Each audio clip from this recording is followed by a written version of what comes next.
We're getting better. You know, we've been, again, the intensity's been good. Beginning to shake the rust off a little bit and beginning to really hone in on what we're going to do against Oklahoma State. What things do you need to fine-tune with your offense? Well, you know, just the pitching and the catching and just the speed of the game.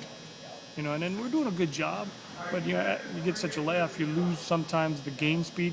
But, again, our practices have been real crisp and short and to the point, and the kids are liking it, so they're working and they're going full speed. We don't talk to you much about defense. What do you want to know? I got all the answers for you on defense. But kind of a similar question. What things, you know, based on these last 3 games, do you need to clean up on defense, and also as you prepare for Oklahoma State? Well, again, just making sure that your assignment sound, your gap sound, and you're fitting where you're supposed to fit, and that's the key. You know, with defense, you know, everybody has an assignment, and to execute your assignment and to know the adjustments off that assignment.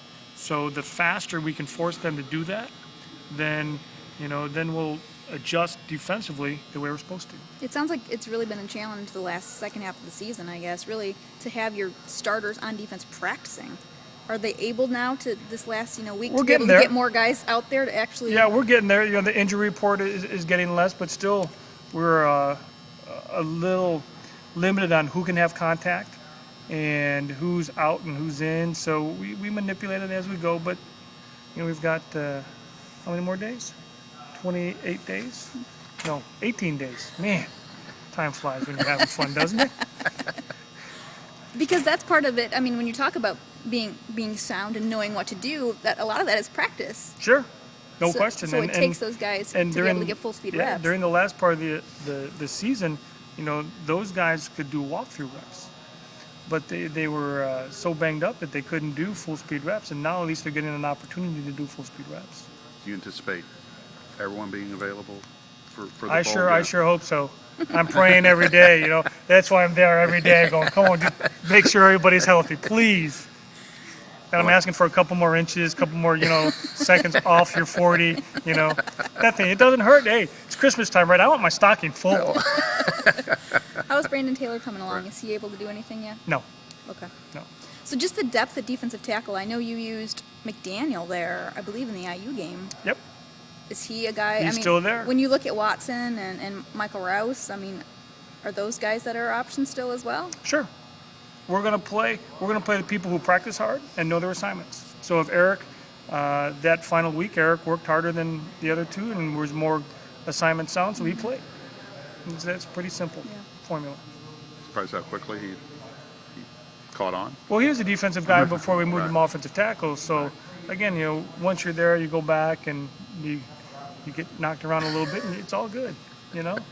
With the offense, you guys are taking periods of like best on best. Mm-hmm. Who's winning those battles? I don't know how you. Just watching that, who's performing better when you're going number one against number one? Both of us. How does that work? That's good. That means it's good. Okay.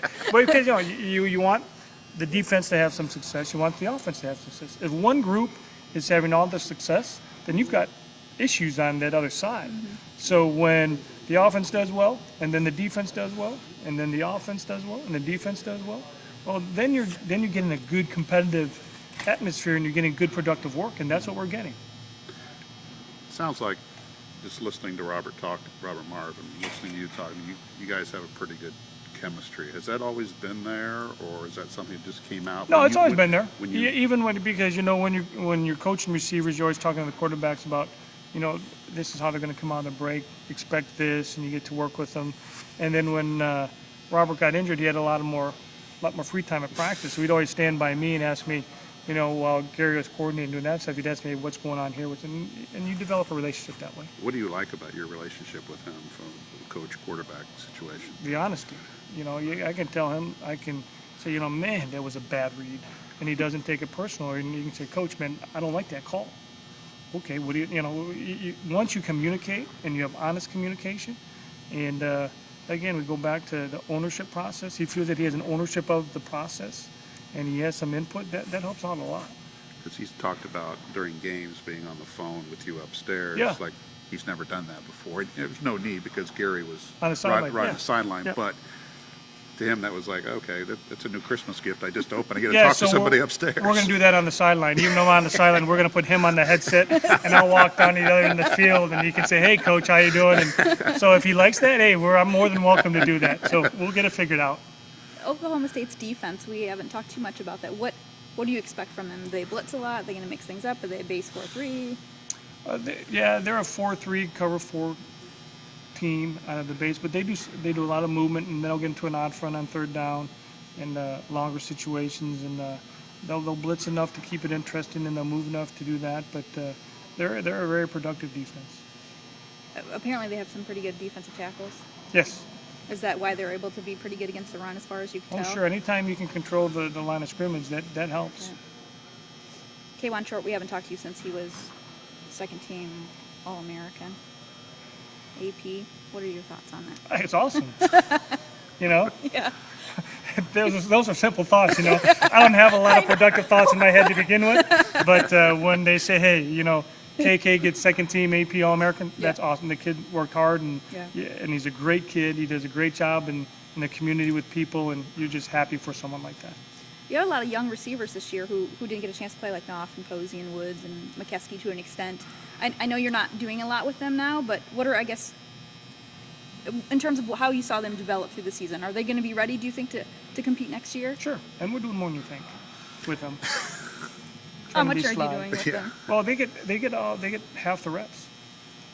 You know, when we go our teamwork and our scout work, they're in for that second half of team and for the second half of scout. So they're getting enough reps. Is BJ Knopf, I don't know, does he go by Ben or BJ? I get BJ. confused. Okay. He's still recovering from his back injury, and they've cleared him to be in green, but he still is not cleared to go contact. Okay.